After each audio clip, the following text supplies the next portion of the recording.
NHK 연구단에 우리 백파일드 스님을 초빙해서 이렇게 그냥 모시게 됐는데요. 여기 지금 논문 쓰신 거 하고 연구하신 거 보면 거의 한국의 학자께서 한국 연구를 깊이 하셨다는 느낌이 들 만큼 한국 불교의 대단한 석학이시고, 오늘은 외국 학자 입장으로 보면 전임 최초인들인데요.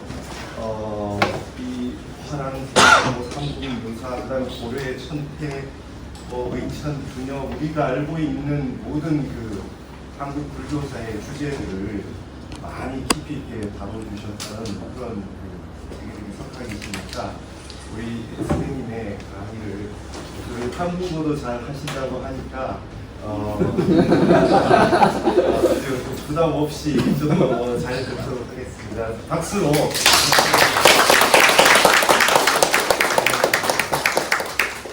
제가 한국말을 할 수 있는지 잘 할 수 있는지 여러분 잘 아시겠어요? 오늘 외국 학자의 입장으로 아니면 외국 학자 눈으로 보는 정기인 최치원장, 제가 리처드 맥브라이드예요. 미국 브리검영 대학교 동아시아 및 근동아시아 번역과 과장이에요. 그리고 실다시 한국사, 한국학, 한국불교 가르치는 교수예요. 오늘 이 최치원장에 대해서 이렇게 얘기하려고 하는데, 근데 이 최치원장을 어떻게 보는지, 그것도 이렇게 어떻게 보면 제가 한국학, 한문, 동아시아 때서 이거 공부하는 데에 아주 깊은 관련이 있어요. 그래서 어떻게 보면 제가 이 최치원장 읽어봄으로써, 번역함으로써, 공부함으로써 그 동아시아 문화, 특히 아주 어떻게 보면 문인들의 높은 문화 같은 거 제가 알게 됐어요. 제가 처음으로 한국과의 관계가 일찍부터 이렇게 맺어졌어요. 제가 예수 그리스도 후기성도교회 선교사로 88 올림픽 때 한국에 도착했어요. 그때는 한국말 조금하게 목이 눈물만큼 제가 열심히, 그리고 제가 부산 정규부에서 봉사했어요. 그래서 경상도사들이 그리고 제주사들이 좀 배웠어요. 그런 다음에 2년 후에 다시 미국에 가서 원래 경영학을 공부했어요. 공부하다가 무슨 회계학, 무슨 학습 시간을 해서 정말 싫었어요. 그래서 나옴이 있는 한국학을 공부하게 됐어요. 제가 다니는 학교에서 한국말 공부하려고 하면 두 가지 코스가 있었어요. 한문 코스하고 문학 코스 아니면 한국말 코스. 제가 제안한 대로 한문 코스 했었어요. 물론 한국 사람이 가르치는 한국말로 된 그런 한문도 공부하고, 물론 중국말로 된 한문도 공부했어요. 하여튼 한문 공부하다가 계속해서 열심히 공부하지 않으면 다 잊어먹는 거예요. 요즘 이제 컴퓨터 때문에 한자 기억하기 힘들어요. 직접 보고 알 수 있겠지만, 근데 쓰지 않으면 쉽게 사라지는 거예요, 머릿속에서. 하여튼 1년 반 중국말 이렇게 한문 1년 반 정도 공부했다가 실력이 조금 있었어요. 실력이 조금 있더라도 계속 연구할 필요가 있었어요. 제가 여러분 잘 아시는 최남산 삼국 유사책 얻었어요. 그리고 물론 최남산이 이렇게 하여튼 박사인데 그분이 넓은 학문이 있어요. 그분이 여러 가지 이렇게 공부했는데 그 중에서도 제가 뭐 불암 문화론이나 뭐 그런 것을 읽었고, 근데 이 삼국유사 해제 이렇게 중요하고 그 책도 있었어요. 그 책 뒤에 후적에서는 신라 수의전 일문이 있어요. 혹시라도 여러분 잘 아시겠는데 그것은 진짜 좋은 거예요. 이렇게 한문 공부하는 사람에게 진짜 좋은 거예요. 왜냐하면 그 기사가 짧고 아주 힘들지 않아요. 그래서 그것을 읽기 시작했어요. 그래서 이 최남선이 이렇게 최남선 때문에 널리 사람들이 이렇게 그것을 볼 수 있었어요. 이 신라 수의전이란 정말 재미있는 책이에요. 제가 한문도 공부할 때 중국에 있는 지괴라는 소설, 쬐끄만 기사가 있는데 이상한 스토리, 뭐 귀신이라든지 여우라든지 뭐 문인이 이렇게 예쁜 이렇게 여우라든지 이렇게 말하는 그런 스토리가 있어요. 그런 얘기가 있는 거예요. 그리고 중요한 포인트가 짧은 거예요. 안 그래요? 하여튼 이 신라에서도 뭐 그런 것을 유행했다고 알게 됐어요. 물론 일찍 뭐 중국 남북 시대 때 이런 지괴 소설이 아주 유행했어요. 그 후에 당나라 때 정기라는 것도 이렇게 또 조금 더 길고 조금 더 이렇게 묘사도 많고 또 그리고 사랑 얘기도 좀 더 많아졌어요. 그리고 당나라 문인들 이렇게 물론 이곳은 대부분의 쓸 수 있는 사람들이 다 남자들이었는데 그 문인들의 입장 보여주는 그런 거예요. 그리고 사람에 대해서 어떻게 생각하는지 알려주는 거예요. 안 그래요? 그리고 어떻게 보면 남자는 예쁜 귀신을 그런 것을 만나면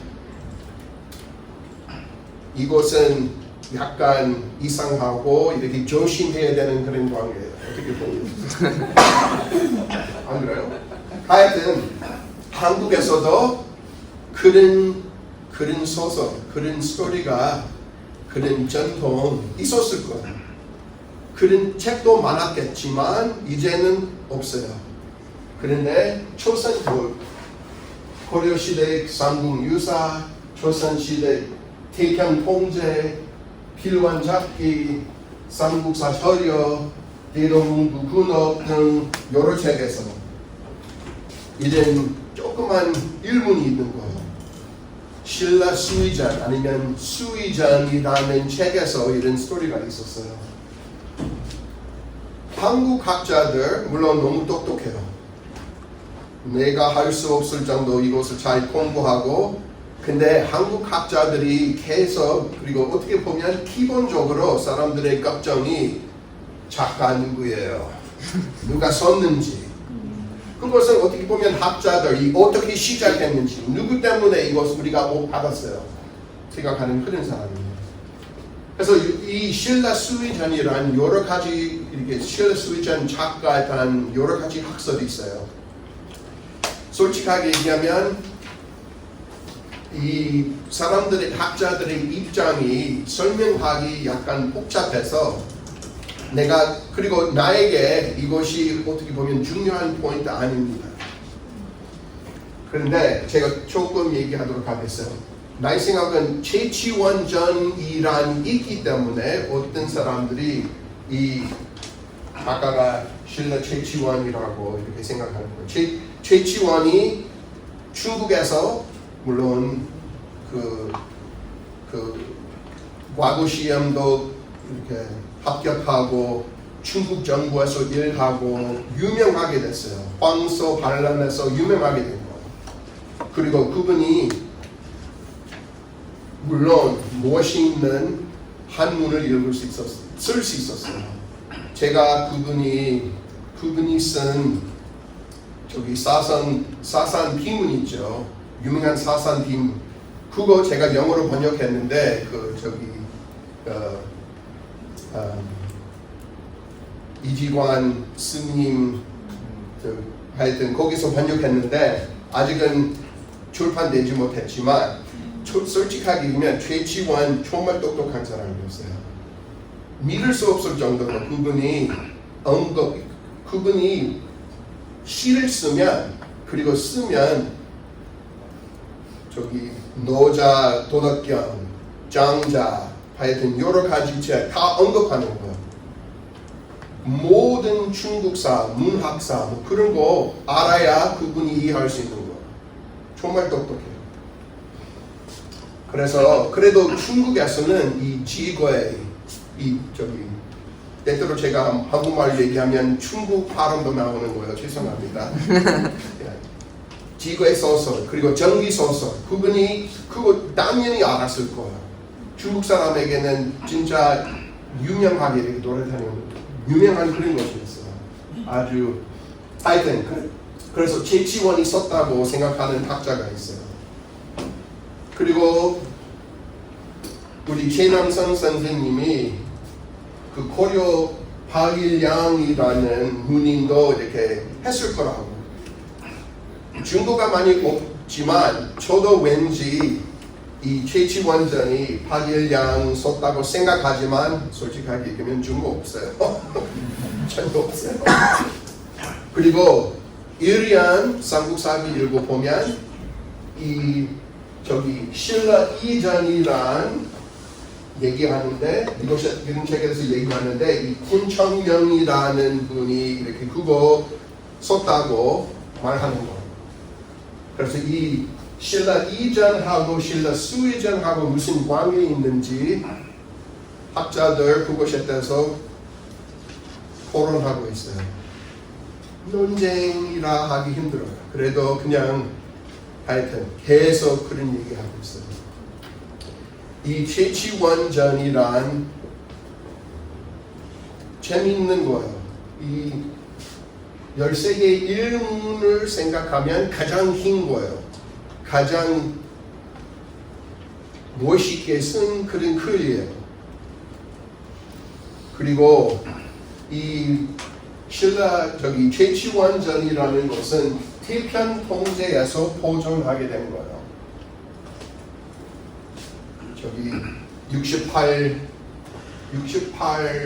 68권에서 이렇게 보존되고 있는데 이 성인이라는 조선시대 학자가 거기서 이렇게 쓰신 거예요.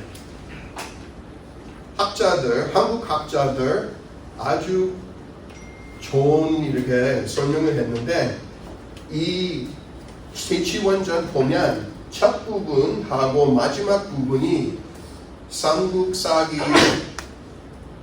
최치원 열전을 보면 비슷한 점이 많은 거예요. 그래서 어떤 학자들이 아마 이 성인이 이 최치원전 보고 그 앞 뒷부분 이렇게 넣었는지 이렇게 그냥 그런 학설 이렇게 다른 이렇게 그것을 이렇게 했었어요. 그래서 제가 그것에 대해서 전혀 이렇게 얘기하고 싶지 않아요. 알 수 없는 것이에요. 더 중요한 뭐가 있는 거예요. 더 재미있는 뭐가 있어요. 이거 보면. 제가 처음에 한국에 왔을 때 팔올림픽 때 영어로 된 이렇게 한국에 대해서 한국 문화에 대해서 영어로 된 책 솔직하게 얘기하면 조금밖에 없었어요. 정말 많이 없었어요. 이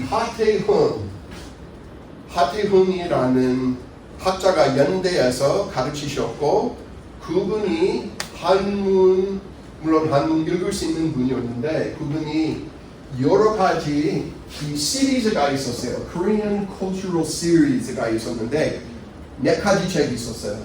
이 Folk Tales of Old Korea이라는 책에서 고전 소설과 전설이라는 책에서 The Tomb of Twin Sisters 이렇게 영어로 이렇게 썼어요.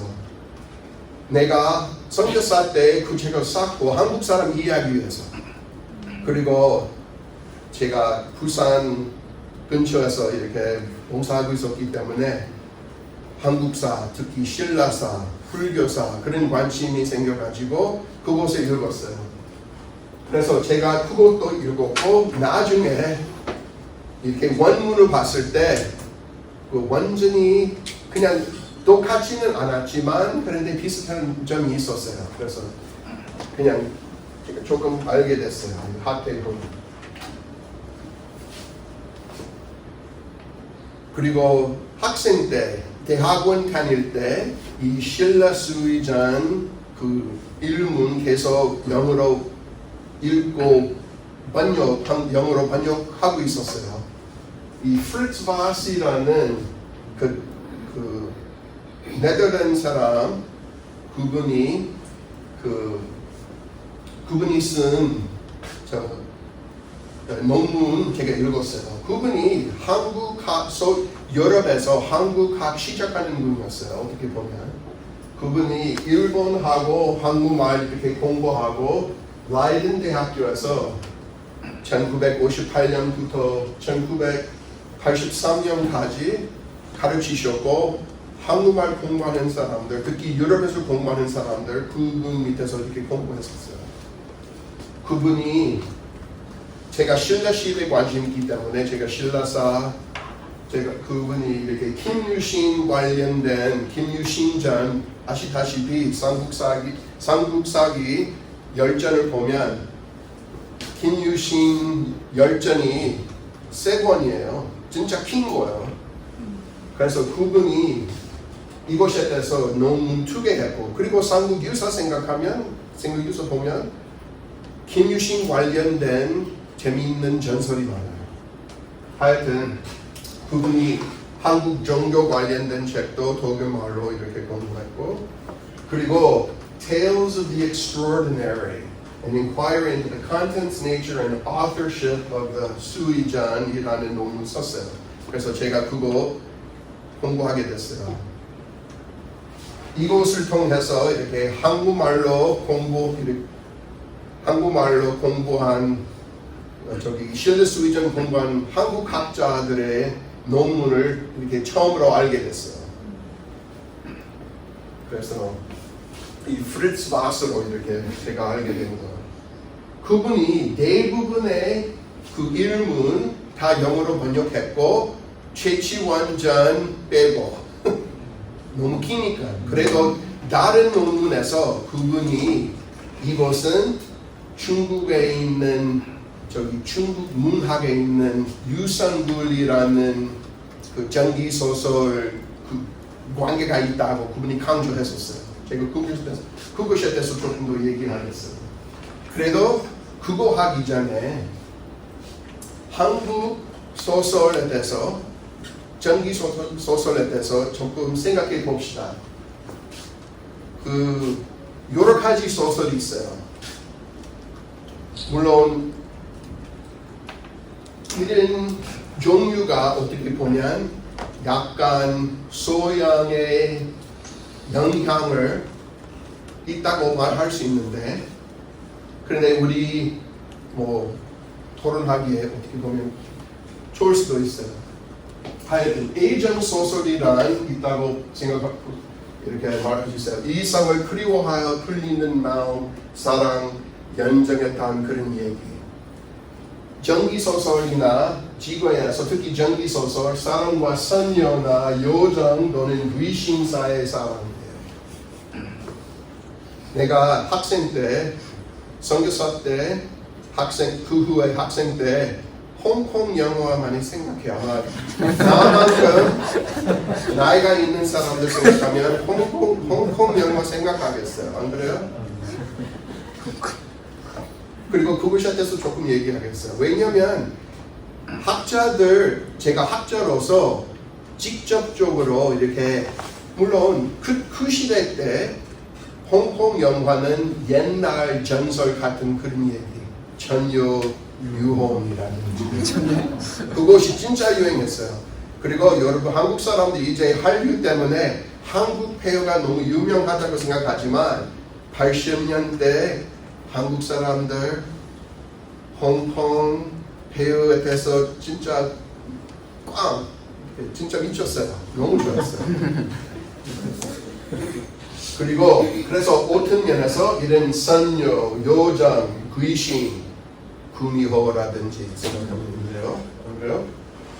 그리고 두 번째로 생각할 수 있는 사람과 사람 사이의 사람이에요. 근데 사람이라는 것은 물론 한국이나 중국이나 생각하면 다 중매 결혼이죠.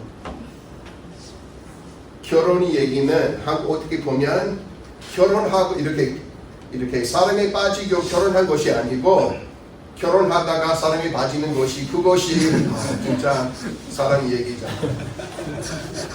근데 이거 빼고 특히 귀족, 특히 누님들에게 기녀 관련된 그런 사랑 얘기예요. 희생, 한국에서는 이 기녀는 희생으로 이렇게 생각하는 거예요. 그런 사랑 얘기예요.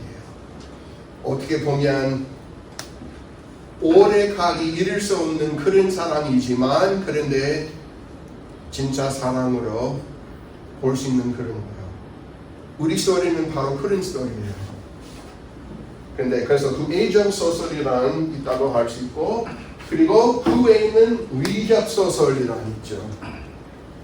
자기를 희생하면서 가진 정의의 편에 서서 약자를 돕는 일 또는 그런 기절에 관한 그런 얘기 영웅 소설로 이렇게 표현할 수도 있죠. 어떻게 보면 그리고 솔직하게 요즘 한국을 생각하면 신뢰 영웅들 이렇게 요즘 인기가 없어요. 그런데 조선시대 때 김유신이라든지 이 흥부왕이 김유신이에요. 흥부왕 삼한전이라든지 하여튼 김유신 관련된 그런 소설이 엄청 많았어요. 조선시대 때. 삼국사기, 삼국유사 보면 김유신이 아주 중요한, 아주 유명한 그런 영웅이었어요. 그래서 어떻게 보면 그런 것이 있어요. 그리고 다른 영웅도 있어요. 어떻게 보면 저기 전우치전이란 있죠. 그리고 홍길동전, 홍길동전이나 전우치전 어떤 면에서 영웅 소설이지만 그래도 다른 종류도 다른 것도 있어요. 이 풍자 소설이란 있어요. 그래서 이 풍자는 사회나 인간의 부정적인 면 따위를 다른 곳에 빗대어 비웃으면서 폭로하고 비판함에 대한 그런 얘기예요. 제가 4월 학기마다 한국 전통 문학이라는 학습 시간을 가르쳐요. 몇 년 동안 제가 그 운명전이란 제가 가르쳤는데 근데 작년에 제가 전우치전 이 영화 아마 여러분 보셨겠죠. 이 전우치전 봤어요. 이 전우치전 읽기 정말 재밌어요. 왜냐하면 이 전우치가 이렇게 물론 이렇게 한국에서는 특히 조선시대 때 양반이 정말 우두머리였죠. 잘 살았지만 그래도 나쁜 짓을 한 사람 몇 명 있었죠. 이 전우치가 그 홍길동처럼 어떻게 보면 돈이 많고 그리고 교만하는 그런 사람 이렇게 그 사람들에게 이렇게 중요한 것을 가르치고 하여튼 이 풍자 소설. 그래서 이것도 있어요. 영웅이면서도 이런 예를 들면 홍길동전 보면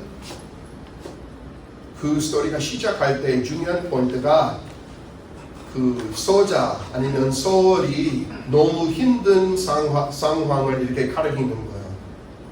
아무리 이렇게 아버지에게 아버지라 부르면 안 되고 어머니에게 어머니라고 부르면 안 되는데 하여튼 그래서 그분이 아주 똑똑했는데 그래도 묘수를 얻을 수 없었어요. 그래서 그 본이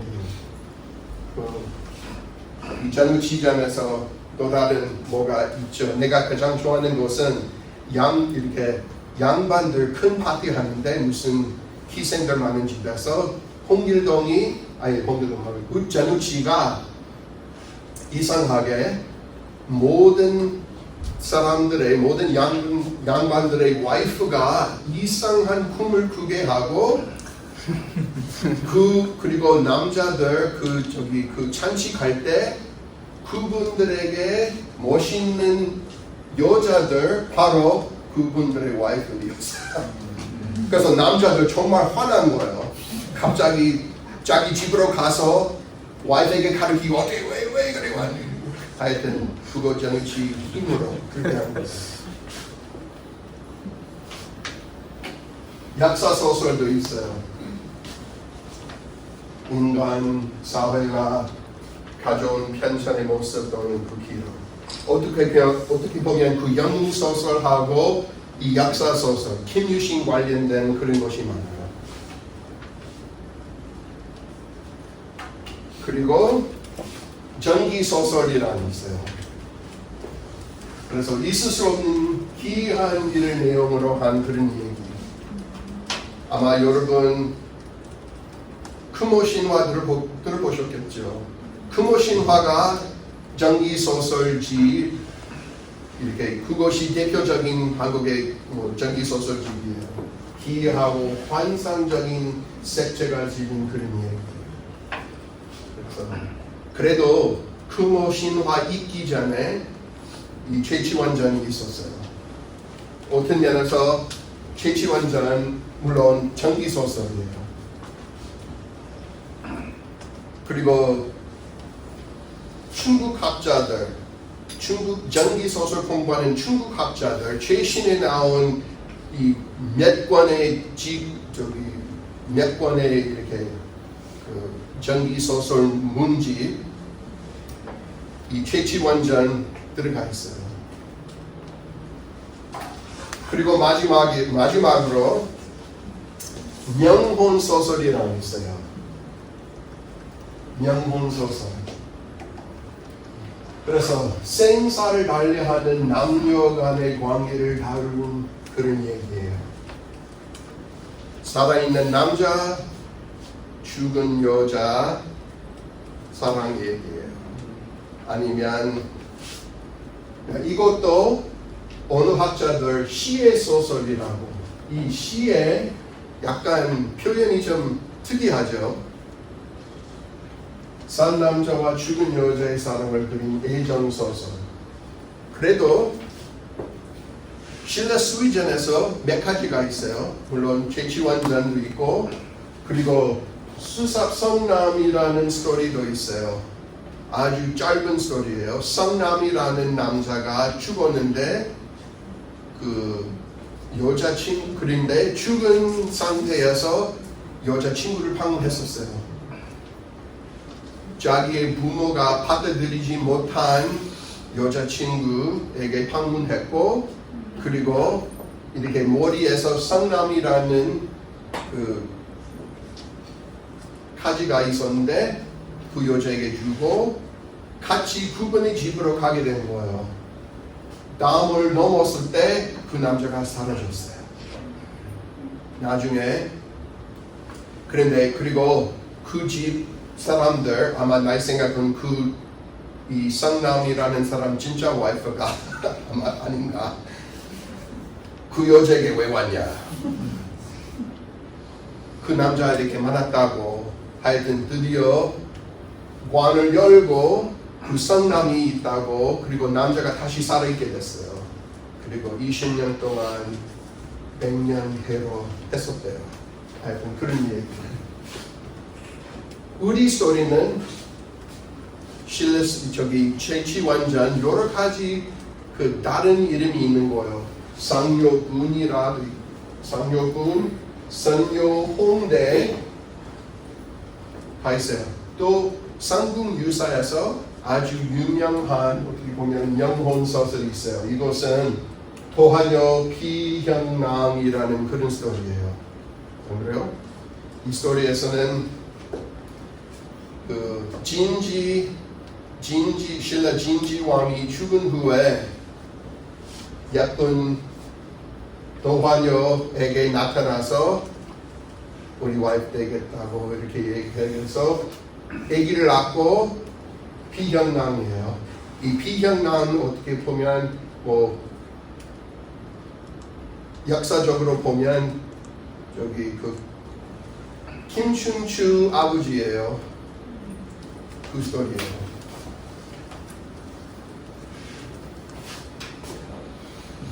하여튼 그래서 대부분의 학자들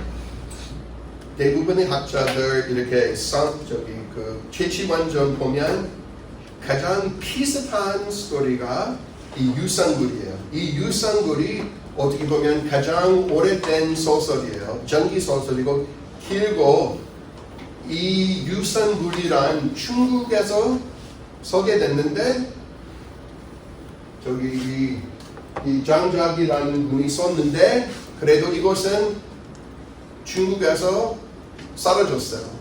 일본에서 보존하게 된 거예요. 어떻게 보면 이것이 저의 입장이에요. 한국에서도 이 유산굴 있었을 거예요. 어느 정도 우리 스토리하고 최치원장과 비슷한 점이 있어요. 그래서 하여튼 내가 여러분 읽을 수 있게끔 제가 또 이렇게 그래서 이 중국 당나라의 장작 지은 연애 소설이에요. 이 소설은 황호강의 수원지를 찾아 여행을 하던 주인공인 풍유체제 길을 잃어 유산굴이라는 성계에 들어가 아름다운 선녀인 제신양과 왕오수의 환대를 받으며 하룻밤을 인연을 맺는 경우를 그리고 있다. 함께 지냈다는 사랑 얘기다. 전대에 유행했던 결려문의 당대 소원을 속여 기지가 넘치는 회화와 시의 음수는 작가의 재수를 나타내고 있어. 얘기 줄거리의 구성인 중점을 둔 당대의 전기와는 이질적인 소설이에요. 유산굴이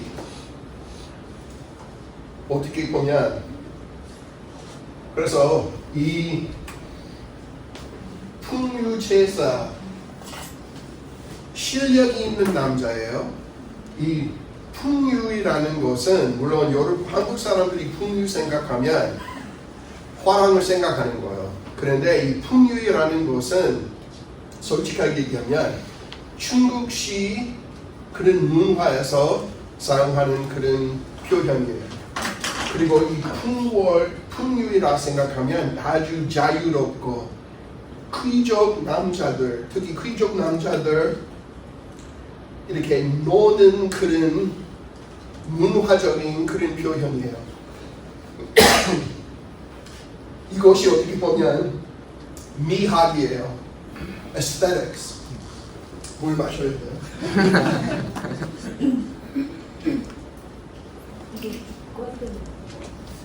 그래서 이런 여자들 어떻게 보면 선녀들이에요. 우리 스토리에서는 이 여자들 선녀 아니에요. 이 남자와 여자가 이렇게 얘기함으로써 이 인연을 맺는 경우는 이렇게 특이한 표현이에요. 그냥 아주 깨끗하게 이렇게 이 남자가 여자들하고 같이 살려고 하는 그런 것이에요. 솔직하게 얘기하면. 근데 좋은 관계를 맺으려고 하는 그런 거예요. 그리고 그분들 서로 시 쓰고 그리고 깨끗하게 똑똑하게 이 남자가 위트가 보여주는 그런 거예요.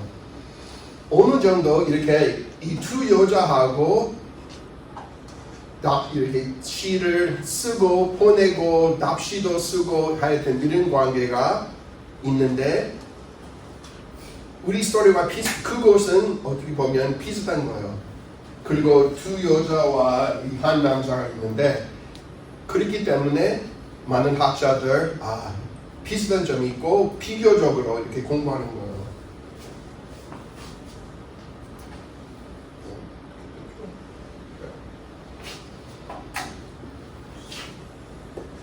가장 오래된 그 최치원전 관련된 부분이 이 상묘묘이라는 곳이에요.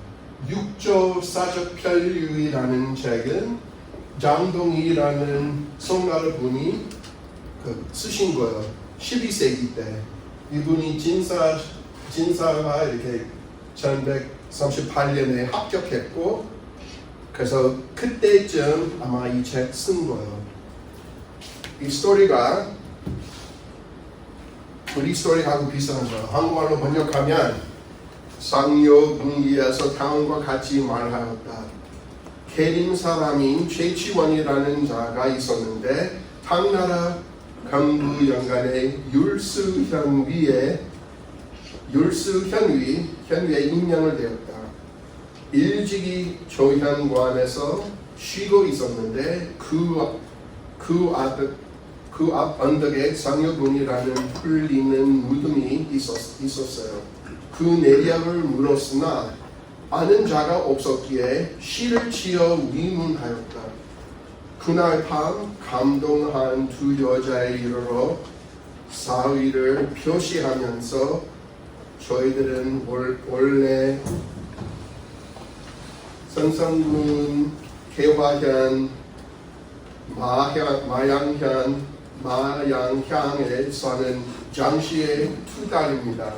작은 곳은 문장 쓰기를 좋아하였으며 큰 곳은 재주가 있었으나 뜻하게도 부모님이 속은 장수와 어린 종에게 시집가라 하셨기에 운하여 죽고 말았어요.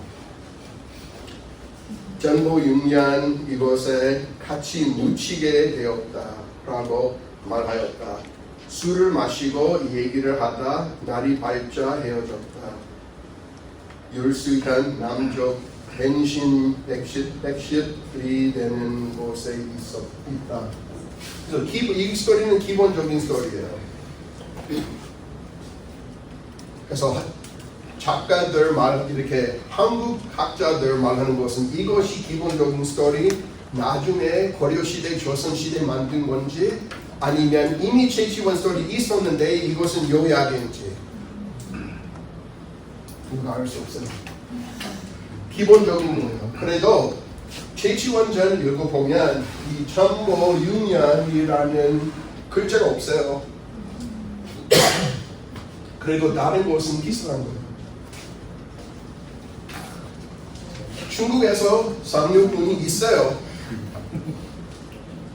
그리고 내 생각은 돈이 많은 한국 사람들이 이렇게 와서 최치원 정말 좋아하는 사람들 찾아와서 볼 수 있게끔 하는 거죠. 아니에요?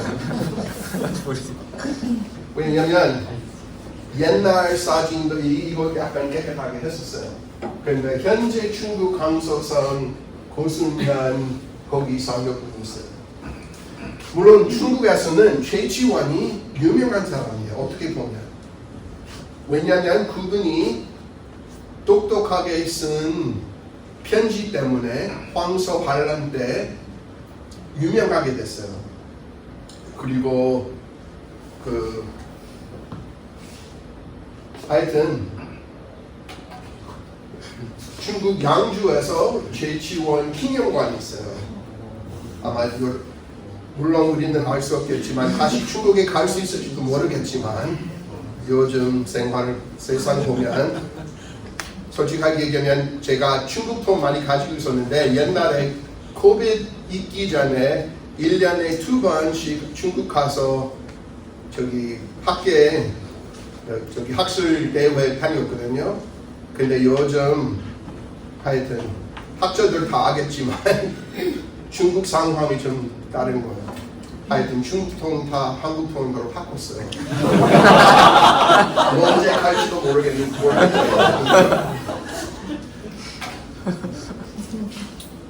하여튼 이제 조금 우리 스토리 봅시다.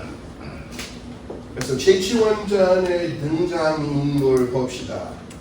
물론 최치원 그리고 기본적으로 이 스토리가 그분이 중국 가고서 과거 시험 바로 합격한 뒤에 묘수를 받았어요. 그래서 그분이 율서의 현위 그런 직위를 받아가지고 남중국에 있어요. 그리고 한랑자이라는 여자, 군왕자이라는 여자, 여주인공, 자문자 이렇게 붉은 치마를 입는 붉은 치마 하여튼 붉은 치마를 입는데 그래서 그런 이름도 있고 이 여자가 소금 장사에게 결혼하게 된 거예요. 한 있어가지고 이렇게 미리 죽은 거예요. 그리고 그 남자가 여주인공 홍수자 붉은 소매이라는 이름 그리고 차사님 하여튼 이 여자도 이 두 여자다 정말 이 어떻게 보면 재밌는 거예요. 이 두 여자가 문인하고 벼슬 있는 남자하고 결혼하고 싶어 했어요. 안 됐기 때문에 화를 내서 죽은 거예요. 안 그래요? 유산굴과의 완전히 다르죠. 안 그래요? 그 남자가 그 풍류 제사 똑똑한 남자이지만 약간 플레이보이 기질이잖아요. 최치원이 묘술 있는 남자예요. 그분이 진짜 결혼할 만한 그런 사람이에요. 안 그래요? 그래서 어떻게 보면 이것이 신라 시대 것인지 고려 시대 것인지 그 문인 아니면 묘술 있는 사람이 중요하다고 한국 그 시대의 한국 사회는 그런 남자가 가장 좋은 남자예요. 안 그래요? 여자들 돈이 있는 집에서 왔는데 돈이 있는 이 소금 장사가 진짜 돈 많겠죠. 그런데 그 여자가 학문이 있었기 때문에 우리가 보겠는데 학문이 있어서 그런 남자하고 결혼하고 싶었어요. 중국에서는 돈이 있으면 학교도 다니고 이렇게 공부할 수 있는데 복잡한 것은 한국에서 어느 정도 이렇게 돈이 있는 여자들이 학문을 하는지 안 하는지 알아내기 힘들어요. 신사임당이 학문을 받았죠. 왜냐하면 율곡 선생님에게 가르치셨잖아요. 그리고 아버지도 일찍 돌아가시고. 그런데 어느 정도 그리고 조선시대 때 허난설원이라는 그 시인도 그 여자도 저기 학문이 있었는데 그래도 물론 그 큐원이라는 시 읽어보면 이렇게 남편이 제주도 사람이었는데 약간 플레이보이 기질이라서 일찍 죽은 거예요. 자기가 요즘 저희 와이프가 제가 31살 때 결혼했고 우리 와이프 32살이었어요. 이 호난설원이 29살 때 날 기억하기로 죽었어요. 자기가 이미 늙었다고 됐다고 그렇게 얘기한 거예요. 요즘 한국 여자 남자들 35, 6, 40살 때 결혼하잖아요. 하여튼 너무 하여튼 이 두 여자 재밌는 거예요. 팔랑자, 훈왕자, 이렇게 이 팔자하고 글자가 사람들의 운명 관련된 글자예요. 동양에서는. 그래서 완전히 왜 그렇게 했는지 모르겠지만 그래도 아마 나의 생각은 작가가 그렇게 생각하는 거죠. 팔하고 이렇게 이나 뭐 그런 것은 하여튼 팔 관련된 그런 것이 많잖아요. 이렇게 사주팔자 생각하고 하여튼 그리고 지금이라는 분이 그 두 여주인공의 10이에요. 그래서 처음에 만날 때 최치원이 산책하고 있어요.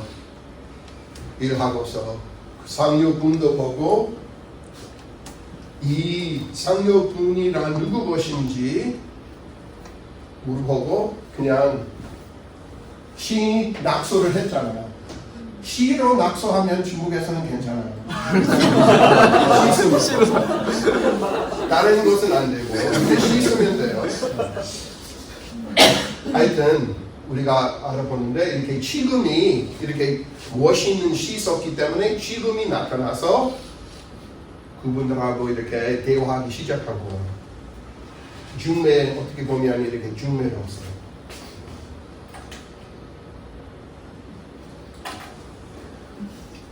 그래서 얘기의 줄거리 봅시다. 간단하게 최치원이 당으로 유학을 가서 과거에 급제한 뒤 율서의 현위에 임명된다. 현위의 임무를 수행하기 위하여 남쪽 경계에 있는 초현관 이 초현관이라는 것은 약간 내가 이것을 읽어보고 한국에 있는 지편전이란 이렇게 유명한 유교 학자나 뭐 그런 유명한 학자들의 그런 관으로 이렇게 내가 보는 거예요. 머물던 중 앞에 언덕이 있는 상여분을 찾게 된다.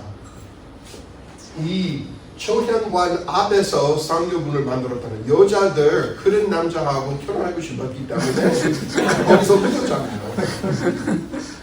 최치원 같은 멋있는 사람을 기다리면서 몇 년 넘어서 그렇게 했겠죠. 무덤의 성문에다 죽은 두 여인을 꿈에라도 만나고 싶다는 내용의 시를 썼어요.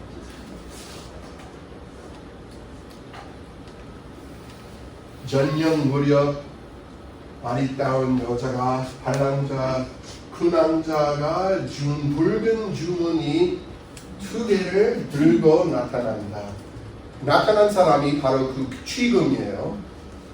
이 주머니에는 두 여인의 납시가 들어있었다.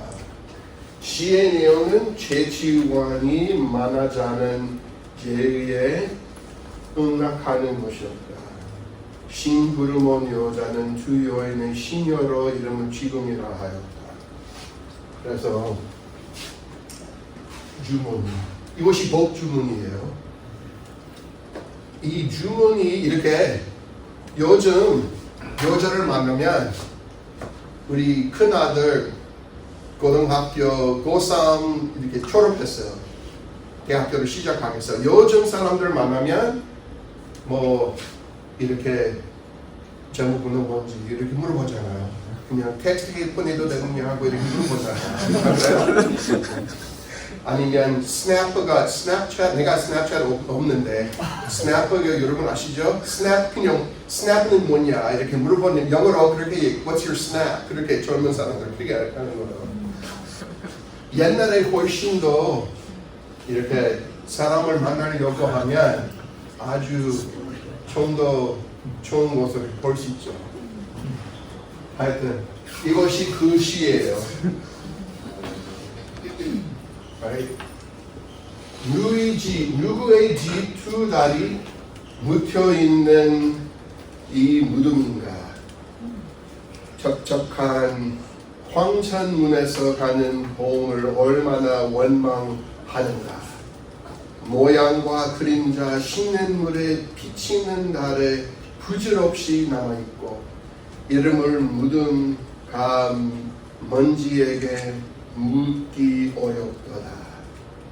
꽃다운 정이 혹흑한 궁석에서 남아 통하기를 허락한다면 기나긴 밤에 이 나그네를 위로함이 어찌 해로울 것인가?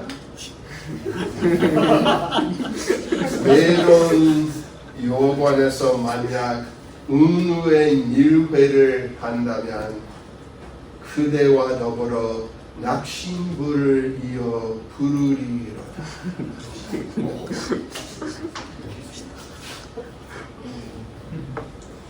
그래서 이 나그네가 우리 최치원이에요. 사랑하는 우리 최치원. 내가 이렇게 이 남아있는 시간에 그리고 이 스토리를 다 이렇게 하고서 여러 가지 부분이 이 스토리를 통해서 여러 가지 언급하는 거예요. 아마 학자들 아시겠지만 운회, 밀회, 낙심부 이것이 중요한 언급이에요. 이런 언급을 통해서 이 최치원의 중요성을 제가 그것을 강조하고 싶어요. 내가 이 스토리 읽어봄으로써 이것은 어떻게 보면 한국과 중국 문학의 진짜 중요한 속이에요. 한국에서는 똑똑한 사람들 항상 중요한 것을 언급하고 있어요. 이 스토리가 재미있는 것을 많이 언급해요. 아마 여러분 모르겠지만 내가 학생 때 한번 이것이 무슨 1991년에 나온 영화예요.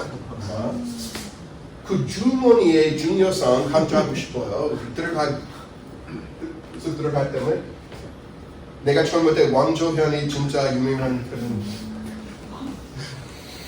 말 많은 사람만 아시는 거죠. 이 스토리에서는 진짜 재미있는 스토리.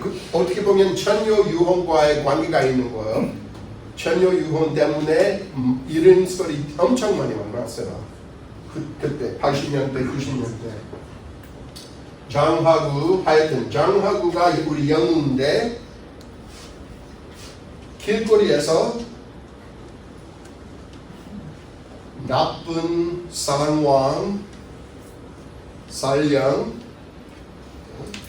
살령의 귀신을 결혼해야 되는 몽설이라는 여자를 만나는데 그 여자가 무서워서 도망갔어요.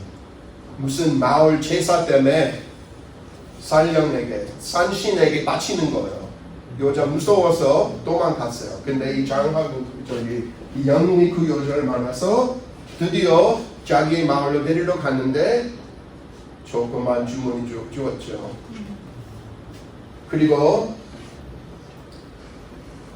돌아다니면서 이 몽설이라는 여자 나쁜 여장 만났어요. 그래도 살려주었기 때문에 보호하기로 했었어요.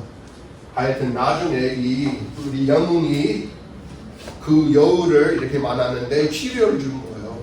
상처를 치료주고 그 여자도 그 남자한테 관심 있어요.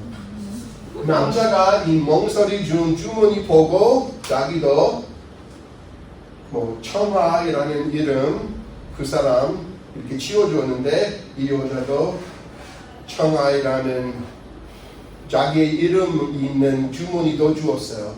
그래서 이 두 남자가 이 두 여자께서 어떻게 해야 돼요? 하여튼 내가 이미 그 최치원전 읽었는데 이 영화를 보면서 사람의 표시로 사람들이 이런 주머니 줄 수도 있었겠다.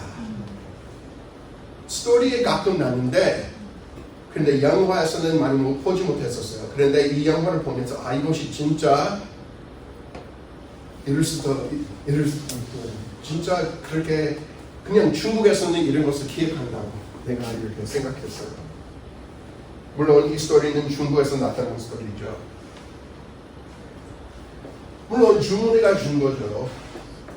조선시대에 하여튼 주문회가 중요한 거예요. 요즘 우리는 주머니 생각하면 복주머니 생각하는 거예요. 그 외에는 생각하지 못해요. 근데 우리 스토리에서는 이 주머니 속에서 납시를 쓴 거예요. 지금이 제치원의 답시를 가지고 사라진 지 얼마 후 두 여인이 나타났다. 두 여인은 자매로 율수현, 조상향, 장씨의 두 딸이었다. 그들은 부모가 본인은 소금 장사에 동생은 자장사에게 강제로 정혼을 시켰으나 이를 갖다들일 수가 없어 을화병에 걸려 요절했다고 하였다. 제치원이 두 여인에게 술을 권해 서로 마시면서 시를 지었는데 이 세상에는 없는 태어난 시들이었다.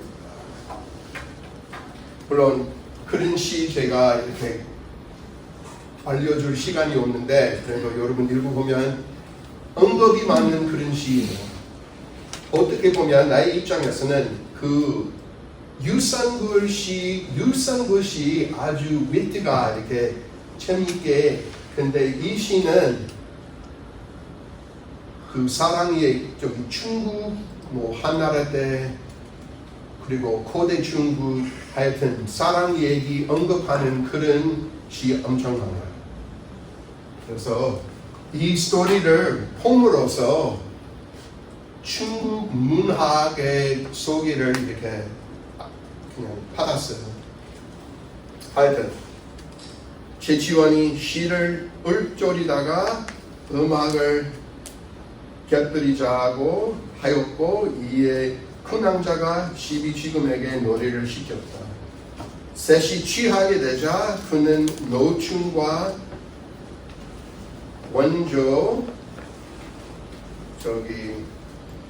원조의 경우를 들면서 두 여자에게 연분을 맺자 하였다. 두 여인은 순임금과 주여도 두 여인을 받아들였다며 허락하였다.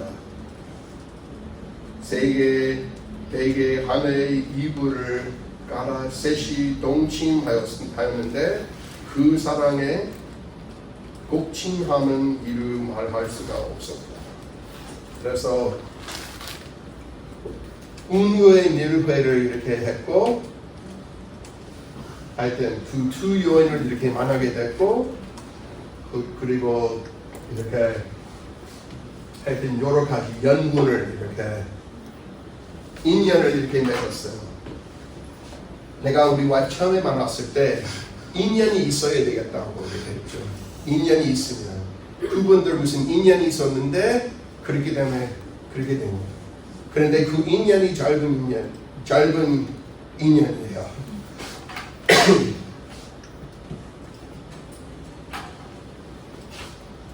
그는 살아있는 미인의 대표는 되지 못하고 무덤에 죽은 여인들을 혀안게 되었음을 탄식하며 이를 희연으로 돌렸다. 달이 지고 닭이 울자 두 여인이 떠나면서 장녀분에 다시 오게 되면 무덤이나 잘 보살펴 달라고 청하면서 이별하였다. 제치원은 그날은 아침 무덤가로 가서 탄식하며 장문의 시를 읽고 자신을 위로하였다. 옛날에 남자 기분이 나쁘면 킹 시를 썼어요.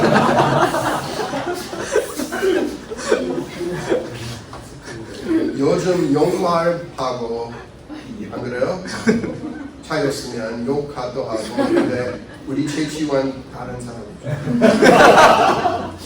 그 뒤 제치원은 귀국해 속세를 벗어나 전국을 유람하였고 그 말년에는 행사에서 응거하다가 세상을 떠났다. 이 마지막 부분이 삼국사기 제치원전 읽어보시면 제치원 중국에서 유명하게 됐고 그래도 중국에서 문제가 있었죠. 문제 많았어요. 그분이 885년 6년 때 중국에 있었다가 다시 신라로 가게 됐어요. 그분이 중국에서 이렇게 중요한 곳 이렇게 높은 교수까지 했는데 자기가 신라 정부, 신라 이렇게 우리나라 잘 되기 위해서 이렇게 일하고 싶어 했는데 그런데 그분이 육두금이었고 그리고 김씨 있는 높은 교수 있는 사람들 이렇게 그 사람 힘들게 했어요. 기분이 나빠서 그냥 떠났어요. 이 스토리에서는 두 여자 잃어버렸기 때문에 어떻게 살았을까? 다시 신라로 가서 이렇게 행사에 갔었죠. 그 이유가 이렇게 정부 때문에 기분이 나쁜 것이 아니고 여자들 때문에 기분이 나쁜. 안 그래요? 그래도 재밌어요. 그리고 이 마지막 부분이 삼국사기 열전 최치원 열전의 부분과 비슷해요. 똑같지는 않지만 비슷한 거예요. 그래서 아까 내가 얘기했는데 어느 학자들이 성인이 그것을 이 앞부분하고 뒷부분 고쳤는지 하여튼 궁금해요. 자, 제가 그래서 초자의 학문이 이렇게 이 스토리 읽어보면 그분이 언급이 엄청 많아요. 이분이 최소한 문선이라는 책 공부했어요. 이 문선이란 특히 신라시대 때, 고려 시대에도 꼭 알아야 될 그런 책이에요. 여러분 아마 통문선이란 들어보겠죠. 조선시대 때 통문선을 이렇게 만들었는데 그런데 유명한 시 그리고 물론 여러 가지 시 종류가 있는데 부이라는 시도 있어요. 이 부도 하여튼 다 있어요. 그리고 사랑의 시도 이렇게 옥대 신령이라는 책도 이 스토리 읽으면서 이 최치원전 쓴 분이 최소한 이름 알았고 그리고 여러 가지 다른 책 다 알았어요. 특히 아마 태평광기라는 있는데 여러 가지 전기 지구에 뭐 그런 거 다 실려 있는 그런 책이에요. 그런 것도 많이 알고 있었어요. 그래서 중국에서는 이렇게 이것도 한국에서 마찬가지겠어요. 문선을 열심히 공부하고 알면 이렇게 과거 합격하는 것도 거의 단이라 그런 표현이 있어요. 몇 가지 중요한 언급을 봅시다. 중국 문학 보면 이렇게 특별한 인연 맺는 그런 것을 생각하면 운우회라는 표현이 써요. 운우회. 이것은 중국 춘추시대 초나라에서 이렇게 나타난 스토리예요. 송옥이라는 시인이 몇 가지 부이라는 시 이렇게 썼어요. 고당부 그리고 신묘부. 이 신묘는 중국 무산 신묘였다는 그런 시예요. 그 초나라 왕이 무산에 가서 운우가 이렇게 크름하고 비가 이렇게 내리면서 이렇게 여자 이 신녀를 만나게 된 거예요. 그래서 이런 표현이 사랑의 표현이에요. 한국이나 중국 문화에서는 여러 가지 이런 표현이 있어요. 운우의 정, 운우지락, 무산지몽 하여튼 이런 표현으로 이렇게 남자와 여자 이렇게 인연을 맺는 좋은 만남하는 그런 얘기예요. 그래서 이것이 신녀 관련된 그 언급이에요. 제가 이 스토리 읽어보면서 이거 알게 됐고 내가 고전 한국 문학 가르치면 미인결곡이라는 그 조선시대 시를 학생하고 같이 읽는데 비슷한 그런 표현이 많아요. 계속해서 이렇게 사랑 얘기하려고 하면 이 신녀 관련된 남자가 이렇게 여자 이렇게 너무 예쁘다고 하려고 하면 아 너는 신녀 같지 같다고 그렇게 얘기해요. 낙신구이란 이것도 중요한 거예요. 그 중국 삼국시대 여러분 삼국지 아시죠? 당연히 위나라 조식이라는 분이 그분이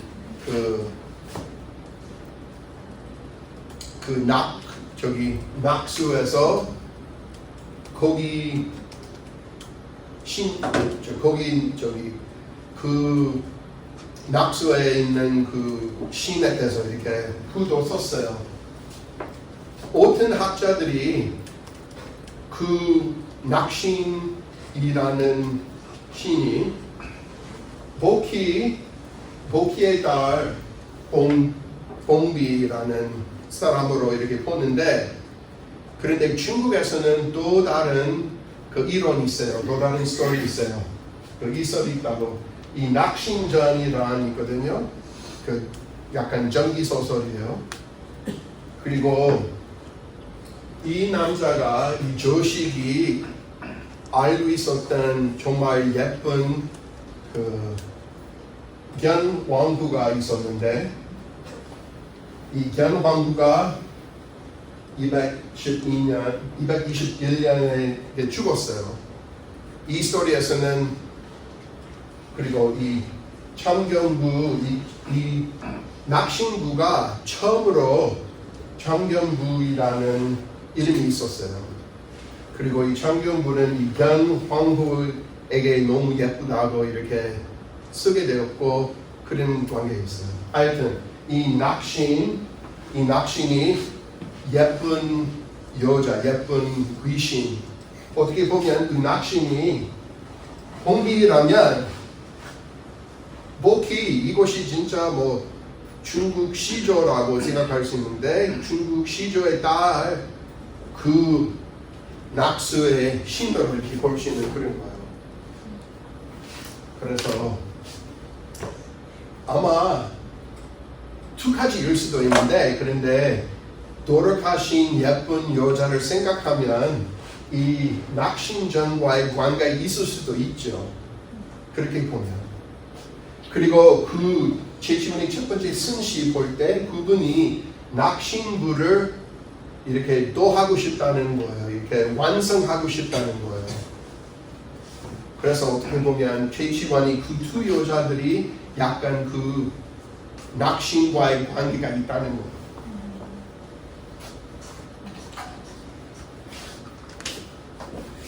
이 스토리에서도 임시이라는 언급도 있어요. 임시. 중국 전기에서는 임시라는 스토리가 진짜 유명한 스토리. 영어로 Run the Fox Fairy라고. 이 Run이라는 여자가 여우였어요. 여우. 그리고 보통 중국 스토리 보면 여우들이 남자들에게 해로운 것이죠. 남자의 기를 다 뺏으려고 하는 거죠. 기 뺏어 먹고 오래 살고 이렇게 또 변할 수 있는 그런 거예요. 그런데 이 임시는 어떻게 보면 나쁜 짓을 했긴 했지만 그런데 남자를 좋아하게 되는 거예요. 제가 그 스토리 조금 그래서 임시전은 중국 당대 전기소설로 작가는 신기재예요. 당현종 첨보양간을 시간 배경으로 하는 여자 여고의 임시와 소생 정육의 사랑을 다룬 판타지 소설이에요. 판타지. 여자 여고인 임시는 정육과 함께 하룻밤을 보내게 됩니다. 다음날 정자는 임시가 요괴라는 사실을 알게 되지만 그녀를 잊지 못하고 다시 만나기를 기대합니다. 10일 후 임시와 재회한 정자는 위엄의 도움을, 이 위엄은 그분의 친구, 위엄의 도움을 받아 그녀와 동거합니다. 위엄은 임시가 절색이라는 소문을 듣고 욕을 보이려 하지만 곧 잘못을 뉘우치고 두 사람과 친구가 됩니다. 정자는 임시 덕분에 부자가 되지만 임시의 불길한 예언을 듣지 않고 함께 길을 떠나다가 눈앞에서 임시를 잊는 것입니다. 이렇습니다. 이후 정자는 위엄에게 임시의 정체에 대해서 털어놓고 그녀의 죽음을 함께 슬퍼합니다. 하여튼 기본적으로 그런 스토리예요. 그래서 하여튼 그런 언급이 있는 거예요. 그리고 여러분 잘 아시는 상하 아니면 항하 달의 신이에요. 보통 이 상하는 원래 남편이 후예였는데 이렇게 후예가 소왕모에게서 불사약을 청하였는데 받았어요. 와이프 항아가 이것을 훔쳐가지고 달나라로 도망갔어요. 그래도 이 항아가 이렇게 예쁘고 그리고 이렇게 오튼 스토리에는 달에서 이렇게 모습을 변하게 됐다고 하는데 그래도 이렇게 도나간 그런 여자라는 언급으로 볼 수 있는 거예요. 다시 만날 수 없는 그런 여자라고 볼 수 있죠.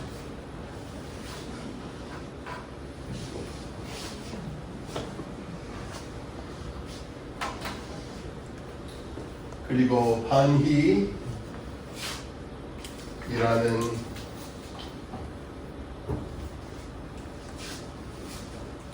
반희라는 그 여성도 있어요. 이 여자가 실력이 있는 여자예요. 이 두 여자가 실력이 있어가지고 그런데 실력이 있는 남자하고 결혼하지 못한 거예요. 전한 성제 시절 때 제주가 있는 그런 군인이었고 그런데 또 다른 중국의 민 조비안 때문에 이렇게 왕이 조비안의 사랑을 이렇게 받게 되었는데 하여튼 그 여자 이렇게 성제의 군인으로 제주가 피상하다 후에 조비안이 성제의 사랑을 독차지하자 참소당하여 장신궁에서 대후를 모시면서 슬픈 정서를 실어 울었으니 저 유명한 원가행의 작자예요. 그래서 어떻게 보면 이 여자 이름을 이렇게 언급하면서 자기의 재주를 이렇게 인정을 못 받았기 때문에 이렇게 사랑을 못 받은 그런 거예요. 하여튼 그래서 내가 이 스토리 읽음으로써 이렇게 하여튼 여러 가지 내가 학생들에게 우린 이렇게 정말 전통적인 문학을 읽으면 언급을 함으로써 얼마나 똑똑한지 보여주는 거예요. 그래서 이 작가가 이렇게 모든 스토리, 어떻게 보면 유산굴보다도 여러 가지 스토리 많이 언급하는 거예요. 그래서 이것이 바로 강조하고 싶어요. 이런 것을 통해서 한국 문화 이렇게 고려 시대, 신라 시대, 고려 시대 이렇게 문인들, 문장 이렇게 잘 쓰는 사람들이 어떤 것을 알게 되는 건지. 그리고 또 다른 언급이 비슷한 소리 알려주는 거예요. 이 노충이라는 것은 그 한나라 이 노충이라는 사람이 한나라 함양이라는 사람이에요. 최소구의 딸 무덤 곁에서 이 사람이 사냥을 하다가 그리고 여자의 영혼을 이렇게 만나게 된 거예요. 결혼하였고 여자가 귀신이면서 아기를 한 거예요. 아들 한 명을 얻었습니다. 근데 사랑으로서 그 여자 하여튼 아들 얻게 되었고 그리고 그 여자 선물로 자기의 무덤이 있는 거울이나무 여러 가지 그 남자에게 주었고 이거 팔고 돈을 얻을 수 있을 거라고 이렇게 얘기했는데 하여튼 드디어 아버지가 이것을 어떻게 훔쳤다고 뭐 이렇게 얘기했는데 근데 그 아들 그 딸하고 닮았기 때문에 사실을 알게 된 거예요. 그래서 이 스토리 언급함으로써 이렇게 살아있는 남자와 죽은 여자의 사랑이 있을 수가 있다고 이렇게 말하는 거죠. 이 스토리가 수신기에서 이렇게 자주 볼 수 있는 그런 스토리.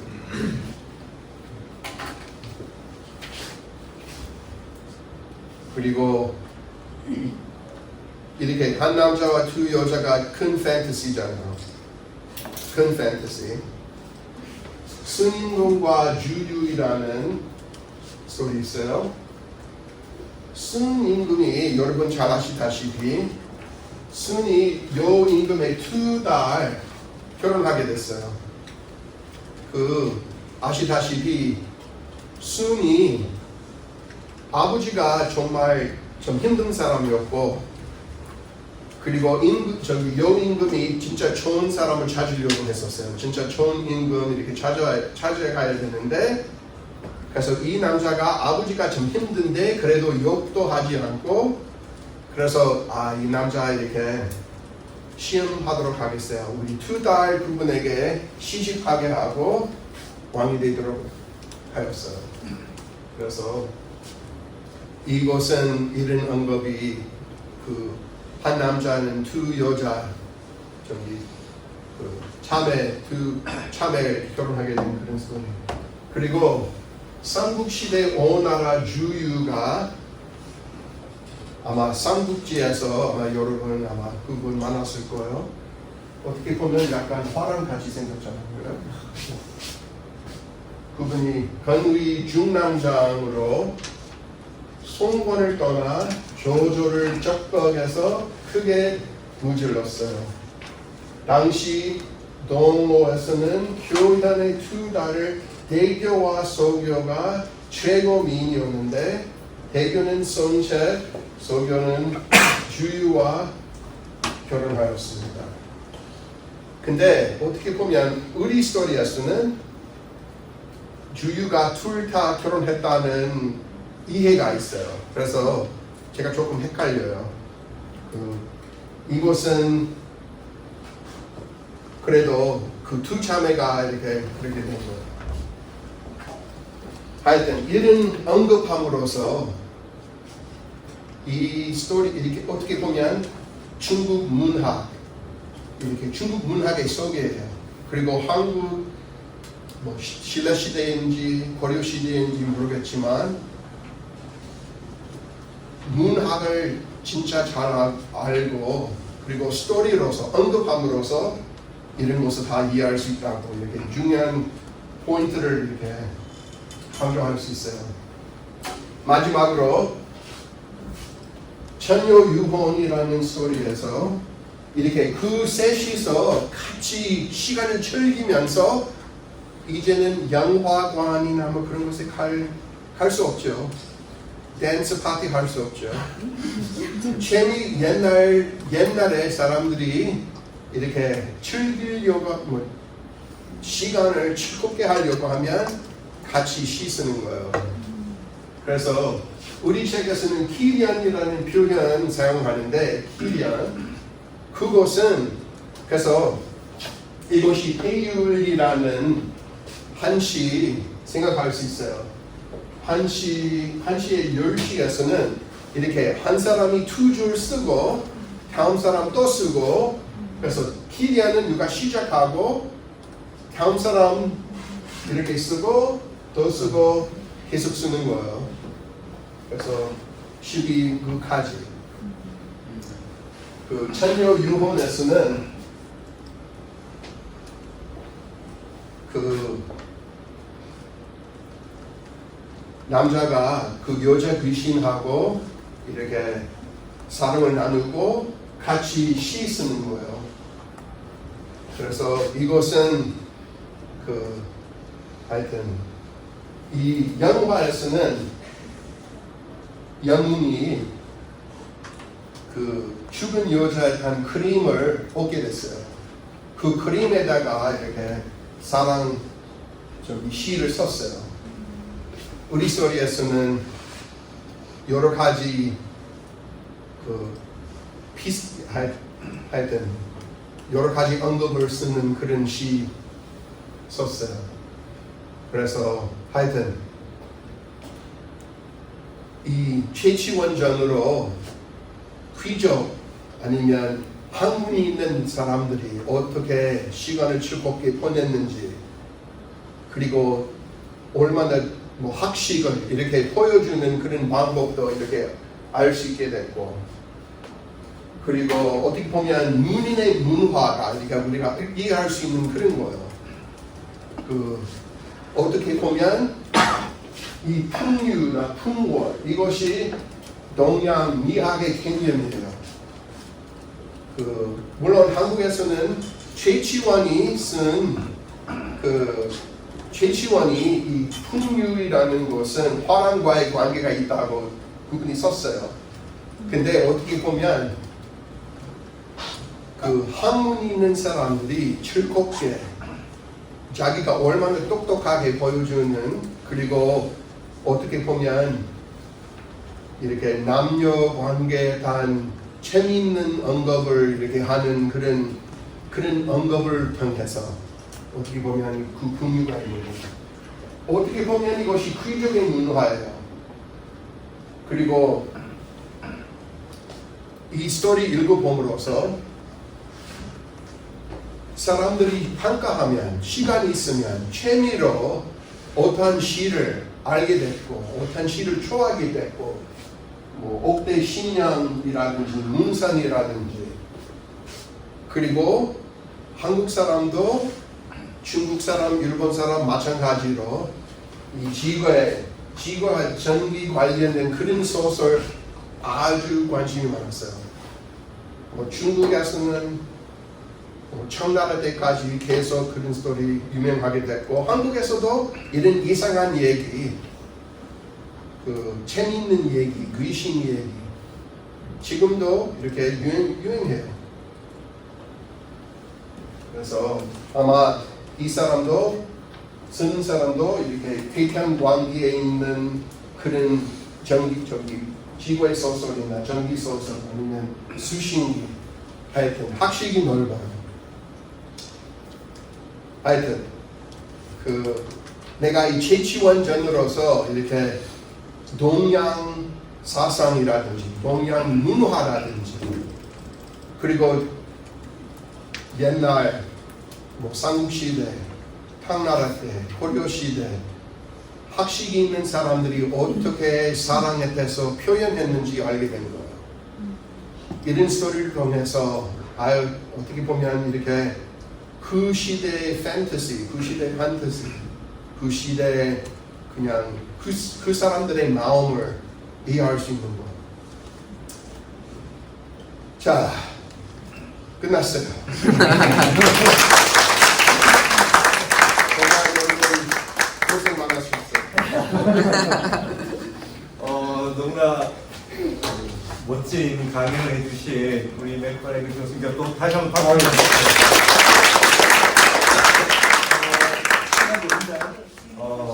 처음에 선생님께서 이러셨어요. 최치원 선생을 언급하면서 믿을 수 없는 똑똑한 사람이다. 근데 지금 보니까 선생님이 믿을 수 없을 만큼 한국에 대해서 너무나 잘 아시고 이 중국 문화나 지금 여기 있는 최치원 선생의 최치원전회라고 하는 걸 설명해 주시기 위해서 중국에 있는 모든 문학 작품들을 다 지금 소환해 하셨어요. 그걸 그렇게 재밌게 해주셨는데 저도 출가하기 전에 이 태풍광 번역하다 출가했거든요.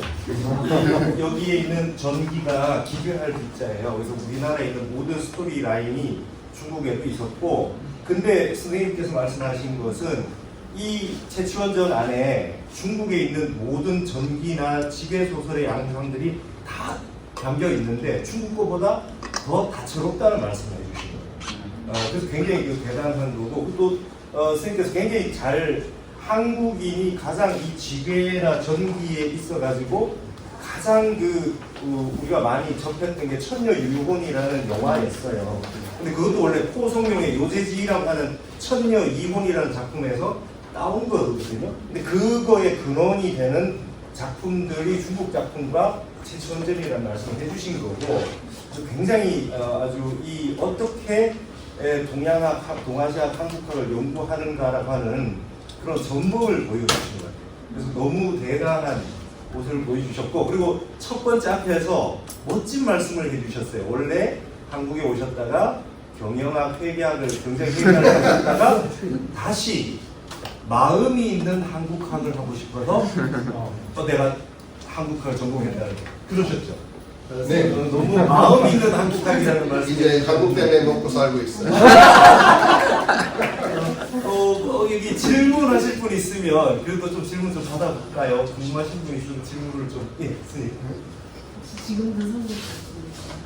지금 선교사 아니지만 그래도 이렇게 예수 그리스도 흑기 성도 교회 회원이에요. 그래도 동국대학교에 깊은 관계가 있어요. 동국대학교 10년 불교가 되고. 그럼요. 그래서 물론 불교 신자들은 깊은 사랑이 있고 불교를 아주 존경스럽게 생각하는 거예요. 그래서 이렇게 동국대에서 이렇게 하여튼 아는 교수님도 많고 이렇게 제가 마음 있는 대학교. 그래서 이렇게 여기 와서 발표할 수 있는 것은 너무 고맙게 생각해요. 아까 들으셨어요. 최치원 선생의 사삼비명을 영어로 다 번역하셨대요.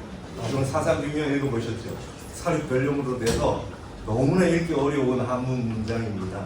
그걸 다 영어로 번역하셨다 하면은 선생님의 한국어와 중국 문헌에 대한 필로로기가 어느 정도 대단하신지 굉장히 느낄 수 있고, 그 책이 빨리 영어 새 책으로 나왔으면 저기 좋겠습니다. 이지관 지관스님, 네, 가산 문화 예, 예. 불교 문화 예, 예. 그분들 아마 다른 곳을 기다리고 있는데 예. 내가 몇 년 전에 다 끝났고 예, 근데 예.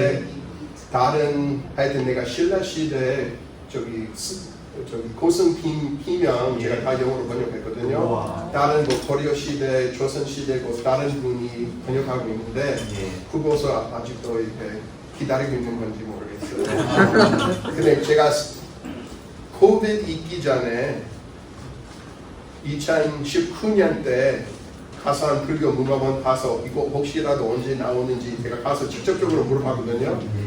아직은 고옥스님이 모른다고 얘기했어요. 하여튼 많이 나왔으면 좋겠죠. 예, 정말 그렇습니다. 어쩔 수 없어요. 제가 하는 데 잘해보죠. 무슨 비명이라고 집안 스님이 다 책 몇 분 오셨잖아요. 그것도 영어로 다 번역하셨습니다. 너무 대단하시고, 또 혹시 질문 있으신 분 있으신가요? 예, 예. 그 서양에서는 그리스 로마 신화가 이쪽이 D 아닙니까? 근데 우리 대한민국에서 한국에서는 삼국유사 이견스님이 쓰신 게 사실은 그 신화의 원조라고 생각을 하거든요. 그래서 우리가 이제 앞으로 대한민국 이 신화라는 것 자체가 어떤 창의성이나 창조력, 그때 미래 시대를 보장하는 거라고 생각하거든요. 그 안에 무궁무진한 이야기가 많이 들어있지 않습니까? 그래서 교수님께서 지금 채점자를 하신 것도 그런 맥락에서 생각하지 않았나 생각이 들고요.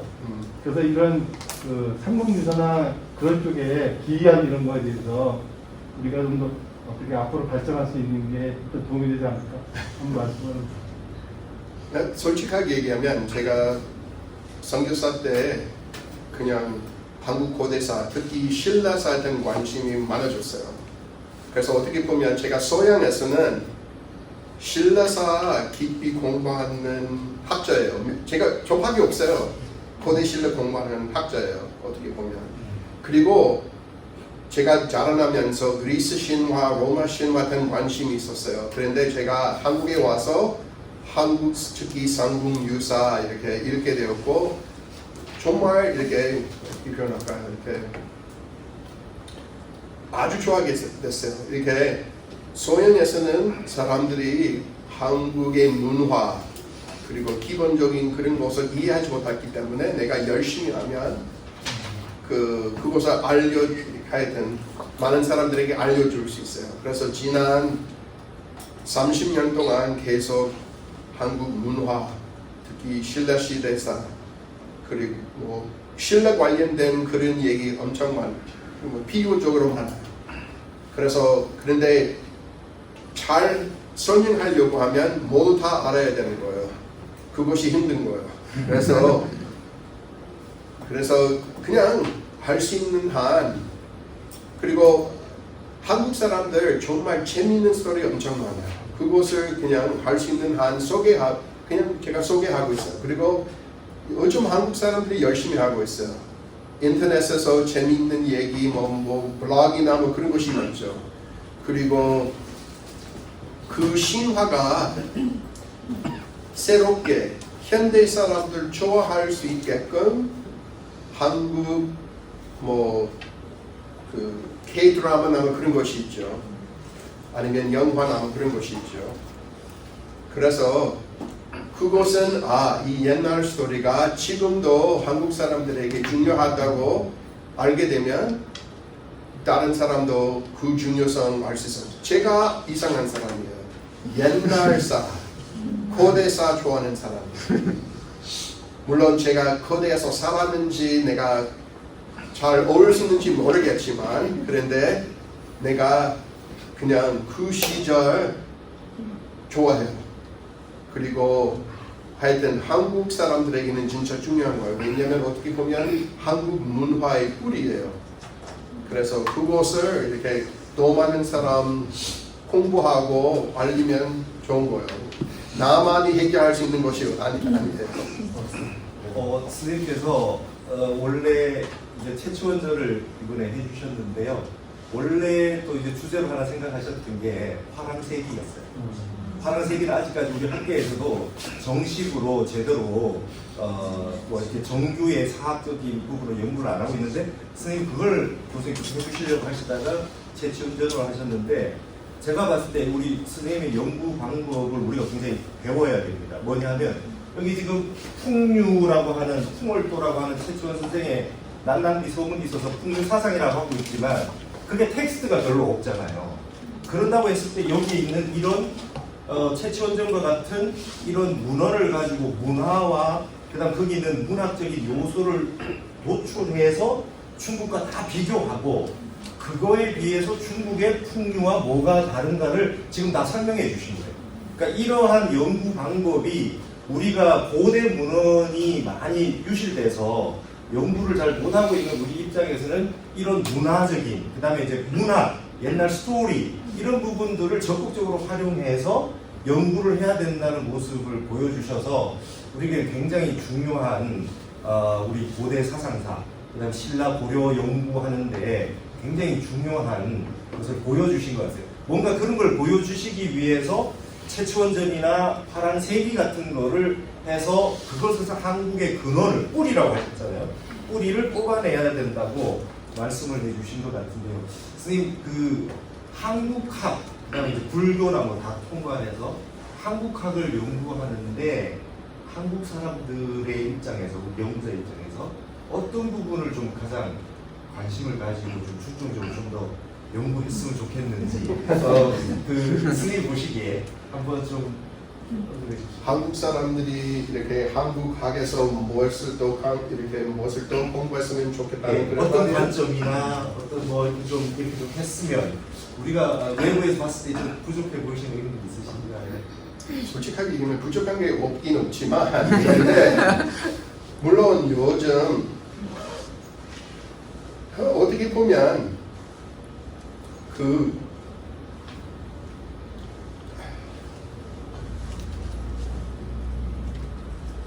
한국에서 소양과 마찬가지로 가장 오래된 것에 대한 관심이 많아요. 그래서 향가에 대해서 예를 들면 사람들 많이 공부하긴 공부하지만 그런데 하여튼 저도 오래된 거 신라시대 거 좋아하거든요. 그런데 하여튼 조선시대 문화 공부하는 사람 많긴 많지만 그런데 몇 가지 대표적인 곳을 집중적으로 사람들 공부하잖아요.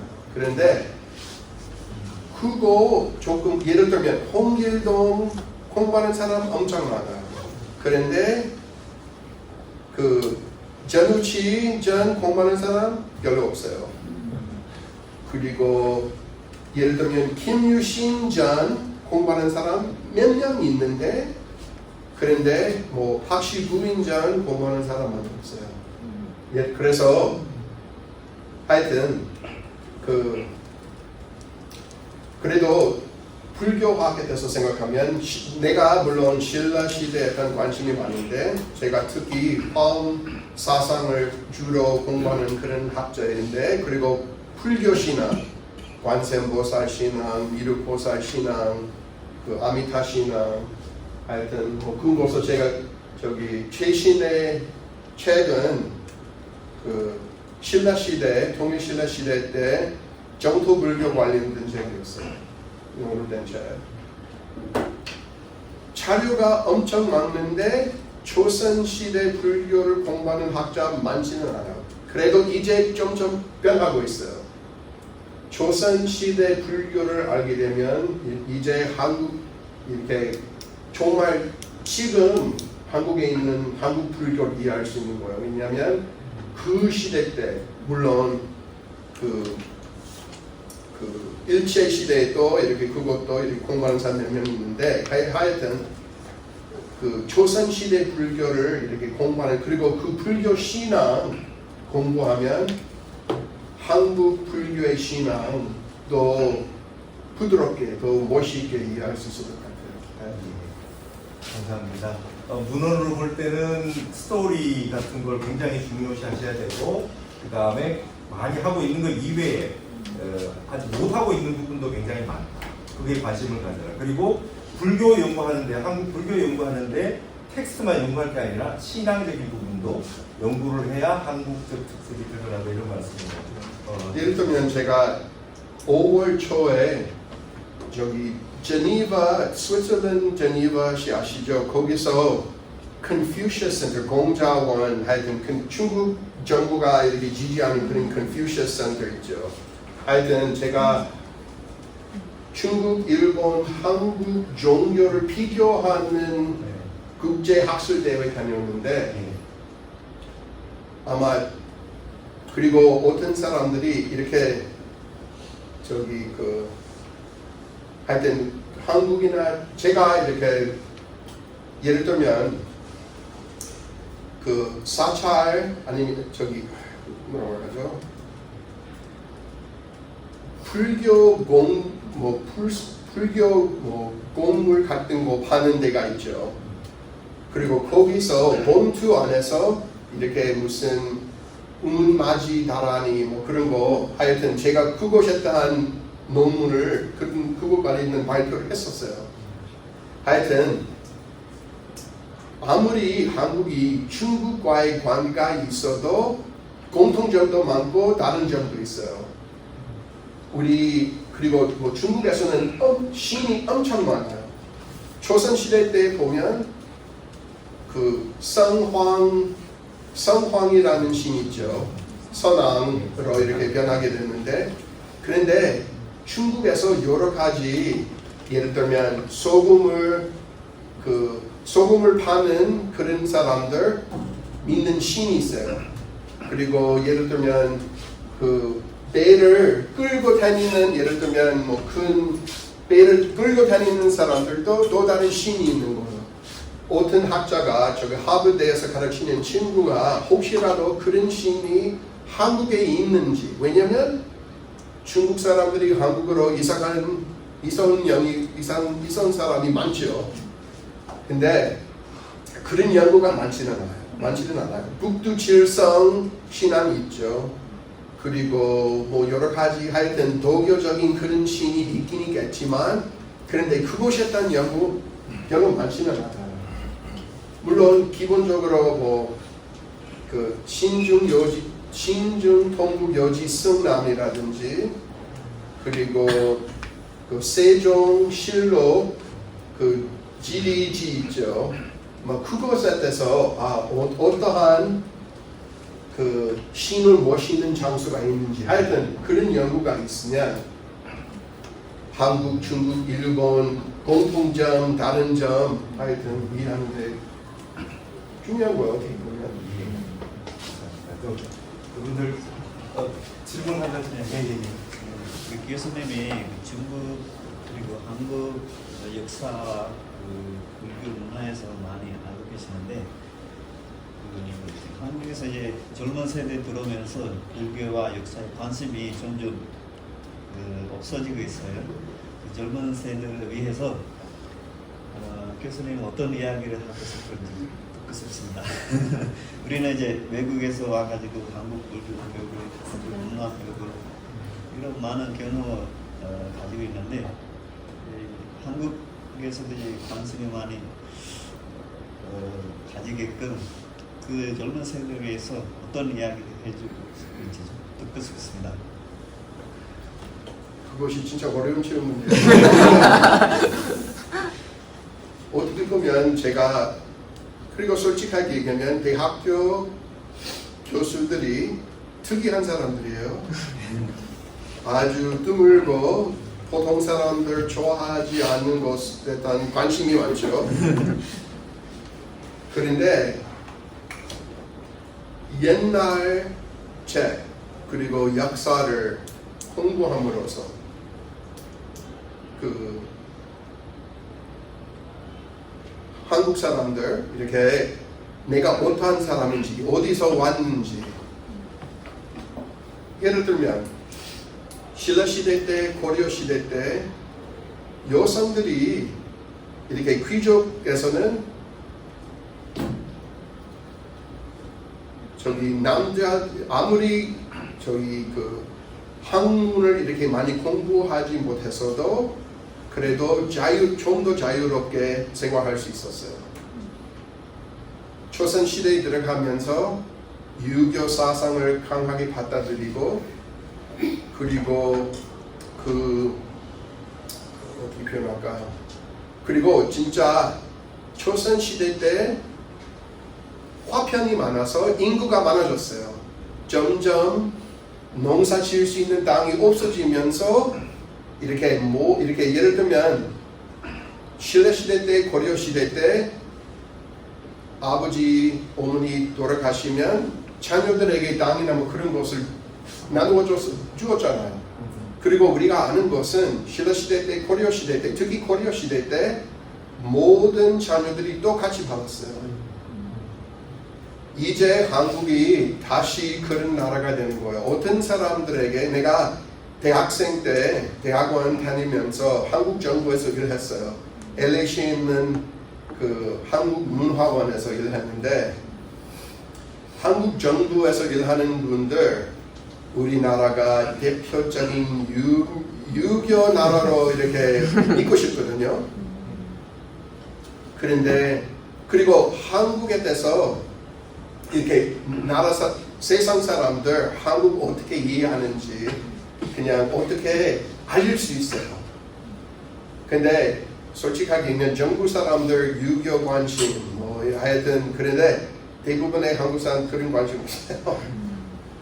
그런데 역사로서 이제 한국이 이렇게 그 상속하고 하여튼 유언이나 하여튼 그 부모님에게서 이렇게 받는 것을 이렇게 생각하면 좀 더 이렇게 공평하게 그것도 옛날 한국이 다시 나타나는 거예요. 어떻게 보면. 그리고 역사를 공부함으로써 옛날 한국 사람들이 인간의 문제를 어떻게 다루었는지 알 수 있어요.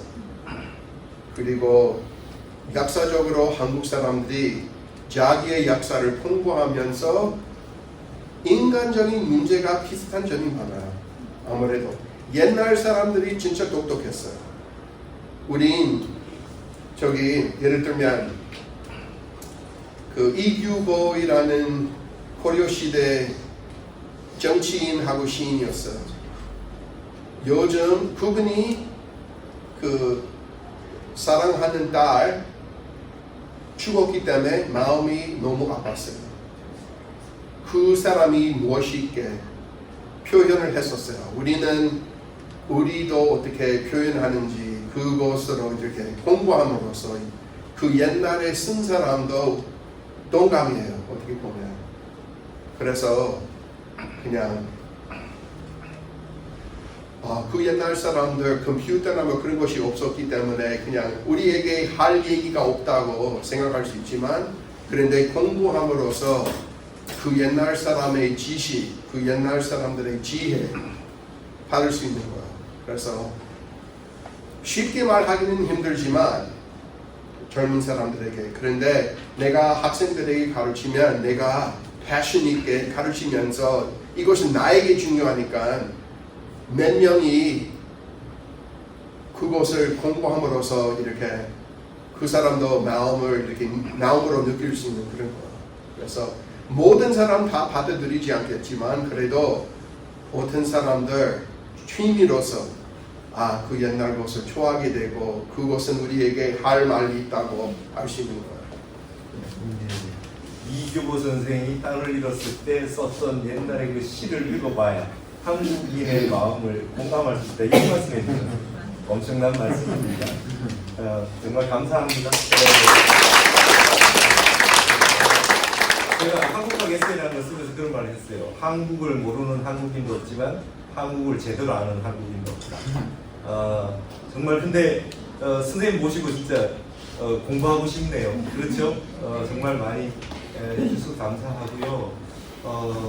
혹시 꼭 질문을 난 꼭 해야 되겠다 하시는 분이 있으시면 없으신 것 같습니다. 일단 선생님 저기 제가 그 해외 초청 그 석학 모시고 하는 우리 프로그램을 HK 연구단에서 많이 해왔는데요. 제가 사회를 볼 수 있는 것은 선생님께서 한국어를 너무 잘하셔가지고 이렇게 아무 문제 없이 너무나 우리가 재밌게 들을 수 있었던 것 같습니다. 선생님 너무 감사하고 선생님 혹시 행사는 한번 최초의 행사를 가보셨나요? 제가 행사 몇 번이나 가봤어요. 그리고 한국 사람 덕분에 저기 그 대장경, 고려 대장경 직접적으로 볼 수 있었어요. 거기 하여튼 장견반이 정말 멋있어요. 하여튼 우리보다 훨씬 우리를 더 잘하는 많은 사람 알면 좋죠. 너무 감사합니다. 그렇죠? 큰 박수로 오늘